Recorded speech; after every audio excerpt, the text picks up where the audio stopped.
Table तयार झाला, पण आता त्यात डेटा कसा टाकायचा, बदलायचा कसा, डिलीट कसा करायचा, इथे यूज होतो DML. DML म्हणजे काय? DML म्हणजे डेटा मॅनिप्युलेशन लँग्वेज. टेबलमधला डेटा हँडल करण्यासाठी DML वापरतात. सिंपल शब्दात सांगायचं तर डेटावर काम करायचं असेल तर DML वापरतो. DMLच्या काही इम्पॉर्टंट कमांड्स आहेत: इन्सर्ट, सिलेक्ट, अपडेट आणि delete. First we see insert. टेबलमध्ये नवीन डेटा टाकण्यासाठी इन्सर्ट कमांड वापरतात. फॉर एक्झाम्पल, नवीन स्टुडंट टेबलमध्ये ॲड करायचा असेल तर इन्सर्ट यूज करतो. सिलेक्ट. टेबलमधला डेटा पाहण्यासाठी सिलेक्ट वापरतो. फॉर एक्झाम्पल, सगळ्या स्टुडंटचे मार्क्स पाहायचे असतील तर सिलेक्ट या कमांडचा यूज करतो.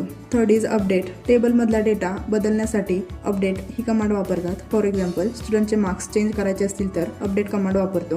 Fourth is delete. टेबलमधला स्पेसिफिक डेटा डिलीट करायचा असेल तर डिलीट ही कमांड यूज करतो. फॉर एक्झाम्पल, एखादा स्टुडंट रेकॉर्ड काढायचा असेल आणि तो डिलीट करायचा असेल तर डिलीट ही कमांड आपण यूज करतो. इझी डिफरन्स: DDL मध्ये स्ट्रक्चरच्या कमांड असतात आणि DML मध्ये डेटाच्या कमांड असतात. That's for today. See you in the next video.